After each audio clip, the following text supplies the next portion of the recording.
प्यारे बच्चों, good morning.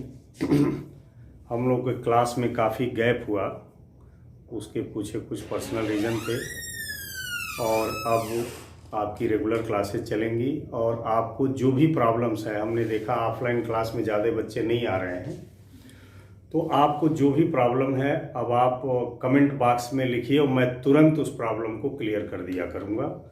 जो भी समस्या है, चाहे न्यूमेरिकल से रिलेटेड है, चाहे थियरी में कोई चीज़ है, चाहे कोई एडिशनल क्वेश्चन पूछना है, तो आप निश्चित रूप से नियमित पूछते रहिए और मैं तुरंत उस क्वेश्चन का समाधान करूंगा, तुरंत उस क्वेश्चन का आंसर दूंगा, डिले नहीं होगा।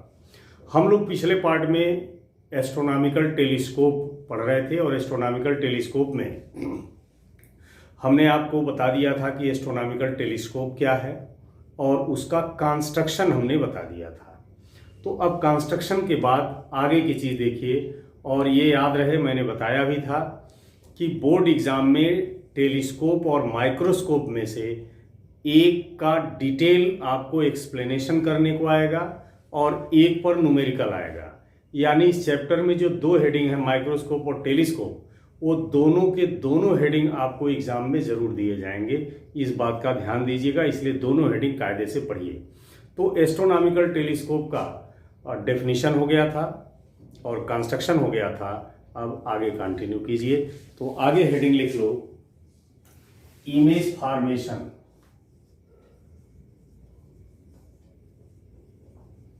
इमेज फॉर्मेशन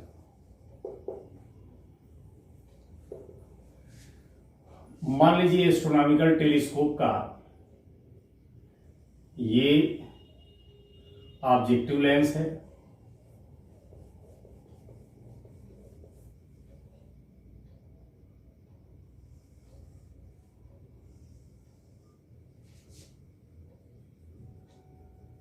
और आगे आई लेंस है। हमने बताया था कि एस्ट्रोनॉमिकल टेलीस्कोप एक सिलिंड्रिकल कंस्ट्रक्शन है जिसमें दो लेंस होते हैं, दोनों एक्रोमेटिक होते हैं, दोनों कॉन्वेक्स होते हैं।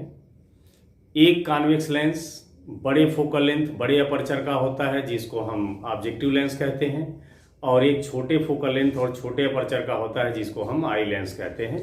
ऑब्जेक्टिव लेंस फिक्स होता है, आई लेंस मूवेबल होता है। ऑब्जेक्टिव लेंस हमेशा ऑब्जेक्ट की तरफ रखा जाता है।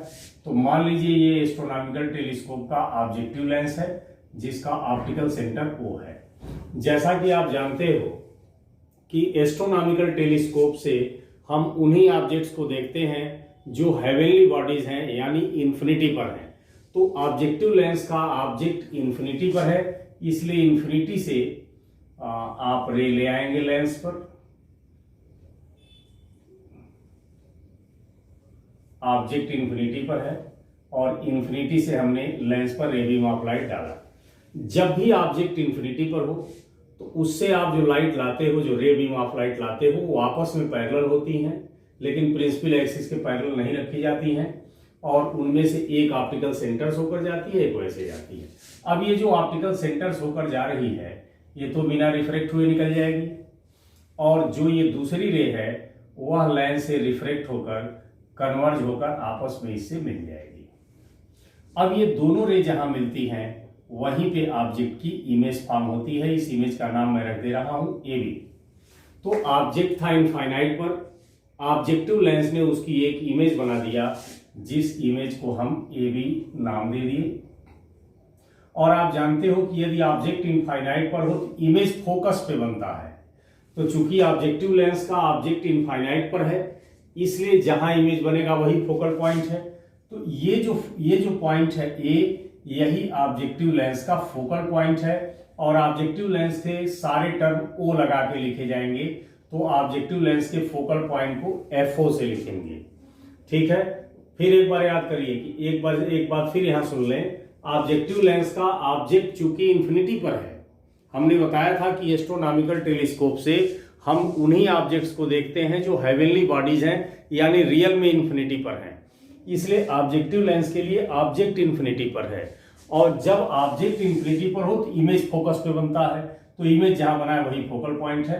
तो जब ये फोकल पॉइंट हो गया तो ऑब्जेक्टिव लेंस से इसकी डिस्टेंस फोकल डिस्टेंस हो जाएगी और ऑब्जेक्टिव लेंस के फोकल डिस्टेंस को FO से लिखेंगे। अब ये जो आपकी रे आई यहाँ जो इमेज बना है, तो ऑब्जेक्टिव लेंस के लिए ऑब्जेक्ट इंफिनिटी पर है और ये इमेज है। लेकिन यहीं पर जो ऑब्जेक्टिव लेंस का इमेज है वही आई लेंस के लिए ऑब्जेक्ट का काम करता है। जो भी ऑब्जेक्टिव लेंस के लिए इमेज है वही आई लेंस का ऑब्जेक्ट का काम करता है। यही माइक्रोस्कोप में भी होगा, यही टेलीस्कोप में भी होगा। अब जब आई लेंस के लिए ये ऑब्जेक्ट है तो इसकी इमेज का रूल जो है वो रूल से बनाइए। अच्छा हाँ, एक बात और ध्यान देना चाहिए कि जब भी आप एस्ट्रोनॉमिकल टेलीस्कोप से इमेज फॉर्म करें तो ये ध्यान रहे कि ऑब्जेक्टिव लेंस की जो इमेज बनी है वह आई लेंस और आई लेंस के फोकल पॉइंट के बीच बननी चाहिए। इसलिए हमेशा याद रहे कि आई लेंस का फोकल पॉइंट जहां इमेज बना है उससे लेफ्ट ही होना चाहिए। यहां पे ये याद रखिएगा कि ऑब्जेक्टिव लेंस जो इमेज बना रहा है वह इमेज आई लेंस और आई लेंस के फोकल पॉइंट के बीच होना चाहिए। यानी आई लेंस का फोकल पॉइंट हमेशा इस केस में जो ऑब्जेक्टिव लेंस का इमेज है उसके लेफ्ट होना चाहिए। ठीक है।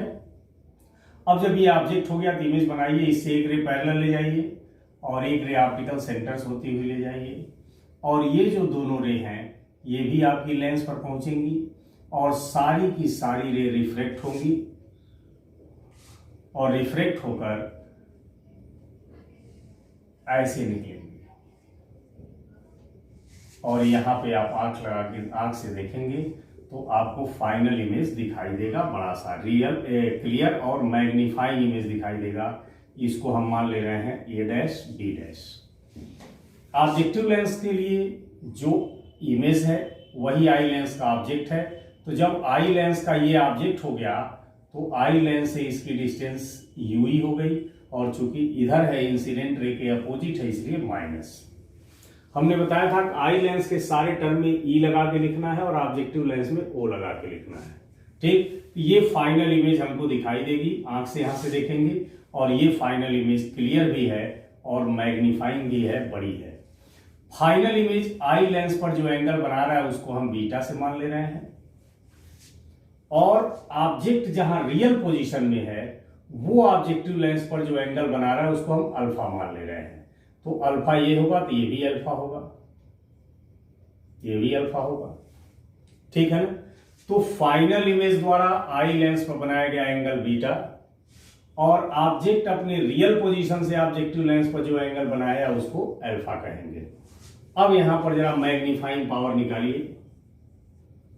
The magnifying power of telescope. तो मैग्नीफाइंग पावर का फार्मूला हमने बताया था कि फाइनल इमेज आई लेंस पर जो एंगल बनाता है वो, और ऑब्जेक्ट अपने रियल पोजीशन से ऑब्जेक्टिव लेंस पर जो एंगल बनाता है वो, इन्हीं के रेशियो को हम मैग्नीफाइंग पावर कहते हैं।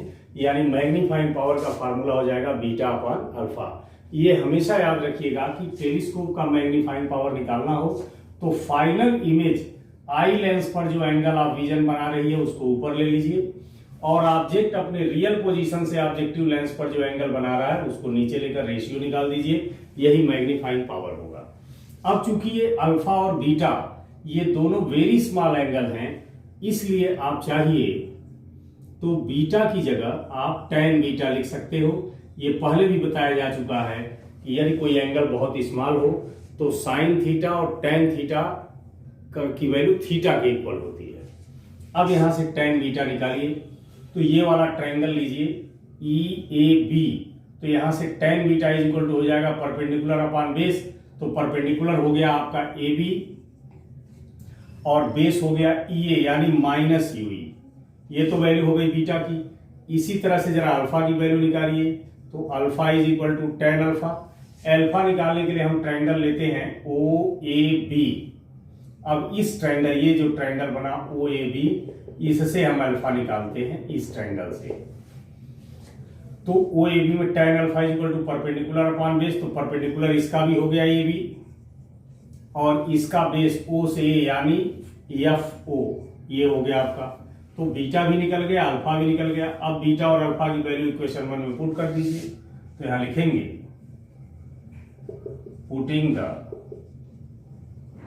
Value of alpha and beta in equation 1। अब इक्वेशन 1 में पुट कीजिए तो मैग्नीफाइंग पावर हो जाएगा बीटा अपान अल्फा, तो बीटा की वैल्यू है A B upon minus U, और अपान करोगे तो ये ऊपर चला जाएगा F O upon A B से ए बी कैंसिल हो जाएगा, तो टेलीस्कोप का मैग्नीफाइंग पावर आ गया F O upon you E, F O upon you ई। ये इक्वेशन ए कर दे रहे हैं। ठीक, अब इस कंडीशन में टेलीस्कोप की लेंथ भी पूछी जाती है, तो हमने बताया था कि ऑब्जेक्टिव लेंस और आई लेंस के बीच के डिस्टेंस को टेलीस्कोप की लेंथ कहते हैं। तो यहां से यदि लेंथ ऑफ टेलीस्कोप निकालना है, लेंथ ऑफ टेलीस्कोप, तो टेलीस्कोप की लेंथ हो जाएगी F O plus U E, यानी एफ ओ और यू ई को ऐड कर दीजिए, टेलीस्कोप की लेंथ हो गई। तो ये नॉर्मल कंडीशन में टेलीस्कोप का मैग्नीफाइंग पावर है। अब स्पेशल केसेस देखिए, case 1, if final image formed at infinity, यदि कहा जाए कि फाइनल इमेज ये जो बन रही है डैश बी डैश, यदि ये इंफिनिटी पर बने, तो आप जानते हो कि किसी भी लेंस द्वारा फाइनल इमेज इंफिनिटी पर तभी बनेगा जब ऑब्जेक्ट फोकस पे हो, और यदि ऑब्जेक्ट इंफिनिटी पर है तो इमेज फोकस पर बनेगा। यदि हम चाहते हैं कि ये फाइनल इमेज इंफिनिटी पर बने, तो ये तभी पॉसिबल है जब ऑब्जेक्ट फोकस पे हो। तो आई लेंस का ऑब्जेक्ट ये है और ये यदि फोकस पे हो तब फाइनल इमेज इंफिनिटी बन जाएगा। तो चूंकि आई लेंस का फोकल पॉइंट ये है, इससे लेफ्ट है, इसलिए आई लेंस को थोड़ा हम पीछे खिसकाएंगे तो फोकल पॉइंट और नजदीक आता जाएगा, और आई लेंस को तब तक पीछे खिसकाते रहिए जब तक ये फोकल पॉइंट ए पर ना आ जाए। जब ये फोकल पॉइंट ए पर आ जाएगा तो इसका मतलब कि आई लेंस का ये ऑब्जेक्ट फोकल पॉइंट पर हो गया, और जब फोकल पॉइंट पर हो गया तब फाइनल इमेज इंफिनिटी बनेगी। तो इसका एक रे डायग्राम भी आपको फिर बनाना पड़ेगा। मान लीजिए ये ऑब्जेक्टिव लेंस है और एक रे ऐसे आ रही है, एक रे ऐसे आ रही है। ऑब्जेक्ट तो इंफिनिटी पर है, क्लियर ही जानते हैं। ये दोनों मिल गए और यहां पर इमेज बना दिए ए बी। चूंकि ऑब्जेक्टिव लेंस का ऑब्जेक्ट इंफिनिटी पर है, इसलिए जहां इमेज बना है वही पॉइंट ऑब्जेक्टिव लेंस का फोकल पॉइंट है, और यही आई लेंस का भी फोकल पॉइंट होना चाहिए, क्योंकि आई लेंस का फोकल पॉइंट ये है। यदि आई लेंस को हम और पीछे खिसकाते जाएंगे तो ये फोकल पॉइंट इधर सरकता जाएगा, और तब तक आई लेंस को पीछे खिसकाएंगे जब ये ए पर ना आ जाए। तो यानी फोकल पॉइंट ए पर आ गया। तो अब चूंकि ये डिस्टेंस एफ ओ है और ये मान लीजिए आपका आई लेंस है, अब चूंकि यही पॉइंट आई लेंस का भी फोकल पॉइंट है, इसलिए यहां से इसकी डिस्टेंस एफ ई हो जाएगी, माइनस एफ ई। अब आप इमेज बनाए तो ये रे सीधे जाएगी, ये ऐसे जाएगी, और इसका जो इमेज बनाने का रूल है उससे आप बनाइए तो सब रे रिफ्लेक्ट हो जाएंगी, और रिफ्लेक्ट रहेंगी। जो रे रिफ्लेक्ट हुई उनको पीछे बढ़ाइए तो ये आपस में कहीं नहीं मिलेंगी, यानी फाइनल इमेज कहाँ बन गया, इंफिनिटी पर। तो आपने देखा कि फाइनल इमेज इंफिनिटी पर बनाने के लिए बस यूई की वैल्यू किसके इक्वल हो गई, एफ ई के। बस किया क्या गया, यही फोकल पॉइंट यहां आ गया, यानी ऑब्जेक्ट फोकल पॉइंट पर बन गया। तो चूंकि फाइनल इमेज इंफिनिटी पर बनने के लिए ऑब्जेक्ट की डिस्टेंस फोकल डिस्टेंस के बराबर हो गई, यानी यूई की जगह एफ ई लिख देना है। अब इसी मैग्नीफाइंग पावर वाले फार्मूले में यूई की जगह एफ ई लिख दीजिए, तो मैग्नीफाइंग पावर हो जाएगा minus F O upon F E, minus F O upon F E. इस कंडीशन में टेलीस्कोप की length of telescope L is equal to F O plus F E. हमने बताया था कि ऑब्जेक्टिव लेंस और आई लेंस के बीच के डिस्टेंस को टेलीस्कोप की लेंथ कहते हैं। ये एफ ओ और एफ ई को ऐड कर दीजिए, यहाँ नेगेटिव साइन नहीं लेने की जरूरत है, ठीक है ना। तो फाइनल इमेज जब इंफिनिटी पर बने तो उस समय लेंस टेलीस्कोप का मैग्नीफाइंग पावर, तो जैसे जो न्यूमेरिकल आते हैं उसमें कह देता है कि यदि फाइनल इमेज इंफिनिटी पर बनता है तो ऐसे कंडीशन में टेलीस्कोप का मैग्नीफाइंग पावर बताइए। तो फाइनल इमेज जब इंफिनिटी पर बने तब टेलीस्कोप का मैग्नीफाइंग पावर ये होगा। इस कंडीशन को नॉर्मल एडजस्टमेंट कंडीशन कहते हैं। दिस इज कॉल्ड नॉर्मल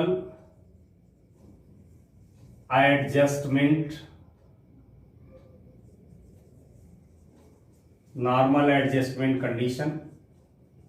और ये भी लिख दीजिएगा, in this condition I is relaxed, यानी यदि फाइनल इमेज इंफिनिटी पर बनता है तो उस फाइनल इमेज को देखने के लिए हमारी आंख रिलैक्स रहती है, यानी रिलैक्स आंख से हम उस फाइनल इमेज को देख सकते हैं। तो कभी कभी न्यूमेरिकल में यह भी कहा जाता है कि एस्ट्रोनॉमिकल टेलीस्कोप की मैग्नीफाइंग पावर बताइए तब जब फाइनल इमेज को देखते समय आंख रिलैक्स्ड हो। तो जब भी इस तरह का सवाल आए कि टेलीस्कोप का मैग्नीफाइंग पावर बताओ जब फाइनल इमेज को देखने के लिए आंख रिलैक्स कंडीशन में, यानी रिलैक्स आंख से देखा जा सके, तो समझ लीजिए जब फाइनल इमेज इंफिनिटी पर बनता है तभी आंख रिलैक्स आंख से इमेज को हम देख सकते हैं, यानी इसका मतलब इसी फार्मूले से निकलेगा। या यदि कह देता है कि find the magnifying power of telescope in normal adjustment condition, तब भी यही फार्मूला लगेगा। तो ये पहला केस रहा कि यदि फाइनल इमेज इंफिनिटी पर बने तो उस कंडीशन में टेलीस्कोप का मैग्नीफाइंग पावर क्या होगा, ये बता दिया गया। अब सेकंड केस आता है एग्जामिनेशन में कि यदि आप फाइनल इमेज को least distance of distinct vision पर बनाते हैं, या यदि final image least distance of distinct vision पर बनता है तो उस कंडीशन में मैग्नीफाइंग पावर क्या होगी। तो केस 2 लिख सकते हो, if final image formed at least distance of distinct vision। यदि आप चाहते हो कि final image least distance of distinct vision पर बने, यानी फाइनल इमेज की distance least distance of distinct vision यानी डी, आप जानते हो least distance of distinct vision को सिंबल डी से डिनोट करते हैं, और चूंकि इमेज भी इधर ही फाइनल बन रही है इसलिए डिस्टेंस नेगेटिव में लिया गया है।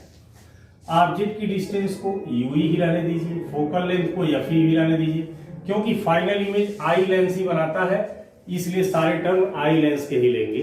तो ऑब्जेक्ट की डिस्टेंस को यूई से, फोकल लेंथ को एफई से, और चूंकि फाइनल इमेज हम चाहते हैं least distance of distinct vision को बने इसलिए इमेज की जगह, इमेज के डिस्टेंस की जगह माइनस डी कर दिया। अब आप जानते हो फार्मूला होता है 1/v minus 1/u is equal to 1/f। ये वैल्यूज पुट करें, 1/-d minus 1/-ue is equal to 1/fe। अब ये हो जाएगा 1/-d plus 1/ue is equal to 1/fe। इसको इधर कर दें तो 1/ue is equal to 1/fe plus 1/d। अब इसको ऐड कर दीजिए तो एलसीएम हो जाएगा एफई डी और ये हो जाएगा एफई प्लस डी। ये वैल्यू हो गई 1/ue की। अब ये 1/ue की वैल्यू इक्वेशन 1 में पुट कर दीजिए, तो लिखेंगे putting the value of 1/ue in equation A. तो इक्वेशन ए है माइनस एफओ अपॉन यूई, तो यूई 1/ue की जगह आप लिख सकते हो FE plus D upon FE D. अब आप क्या करिए, एफई को बाहर निकाल दीजिए, ये हो जाएगा एफओ अपॉन एफई और ब्रैकेट में हो गया FE plus D upon D. इसको थोड़ा सा और सॉल्व करेंगे तो एफओ अपॉन एफई और ये हो जाएगा एफई अपॉन डी प्लस 1। ठीक, इस कंडीशन में लेंथ ऑफ टेलीस्कोप ये हो जाएगा एफओ प्लस यूई। अब यहाँ एक चीज नोट में लिख लीजिएगा आप कि जब final image least distance of distinct vision पे बनता है तो उस समय फाइनल इमेज को देखने के लिए देखते समय आंख में तनाव होता है।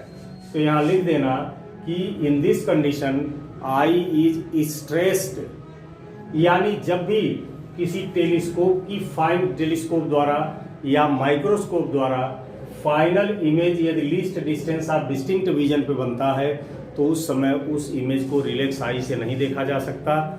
उस समय उस इमेज को देखते समय आंख में तनाव होता है, स्ट्रेस होता है। तो कभी कभी ये भी क्वेश्चन पूछ देता है कि टेलीस्कोप का मैग्नीफाइंग पावर बताइए तब जब final image least distance of distinct vision पे बने, तो इस फार्मूले से निकल जाएगा। या कभी कभी क्वेश्चन में बोल देता है कि टेलीस्कोप का मैग्नीफाइंग पावर बताइए तब जब फाइनल इमेज को देखते समय आंख स्ट्रेस्ड होती है, यानी आंख में तनाव होता है।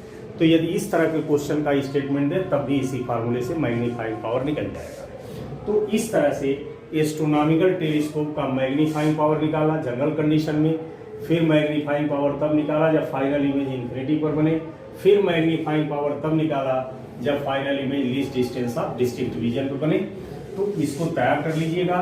तो एस्ट्रोनॉमिकल टेलीस्कोप है क्या, इसका कंस्ट्रक्शन क्या है, इसके मैग्नीफाइंग पावर का डेफिनेशन क्या है, इसका इमेज फॉर्मेशन क्या है, और दो केस में मैग्नीफाइंग पावर, एक जब final image least distance of distinct vision पे बने और एक जब फाइनल इमेज इन्फिनिटी पर बने, तो इन दोनों कंडीशन में मैग्नीफाइंग पावर टेलीस्कोप का क्या होगा ये आपको बता दिया गया। और इस तरह से एस्ट्रोनॉमिकल टेलीस्कोप का ये टॉपिक कंप्लीट हुआ। अगला हेडिंग डाल लीजिए रिफ्लेक्टिंग टेलीस्कोप। रिफ्लेक्टिंग टेलीस्कोप, देखिए ये जो रिफ्लेक्टिंग टेलीस्कोप है ये एस्ट्रोनॉमिकल टेलीस्कोप का ही मॉडिफाइड फॉर्म है। वास्तव में यदि देखा जाए तो ये कोई नया टेलीस्कोप नहीं है। अभी जो टेलीस्कोप आप पढ़े हो एस्ट्रोनॉमिकल, उसी एस्ट्रोनॉमिकल टेलीस्कोप का ये मॉडिफाइड फॉर्म है। अंतर क्या है कि एस्ट्रोनॉमिकल टेलीस्कोप में जहां पे हम ऑब्जेक्टिव लेंस का यूज करते थे वहां इसमें कॉनकेव मिरर का यूज करते हैं, बस एक ही डिफरेंस किया गया है। अब ये डिफरेंस क्यों किया गया है ये हम बाद में बताएंगे आपको इस हेडिंग के बाद, जब कंपैरिजन बताएंगे रिफ्रैक्टिंग और रिफ्लेक्टिंग टेलीस्कोप में, ठीक है ना। तो इसको हम अगले वीडियो में आपको बताएंगे। ये वीडियो यहीं पर हम ब्रेक कर रहे हैं। इसके अगला पार्ट जो वीडियो का आज ही भेजेंगे उसमें हम इसके बाकी पार्ट को कंप्लीट कर देंगे।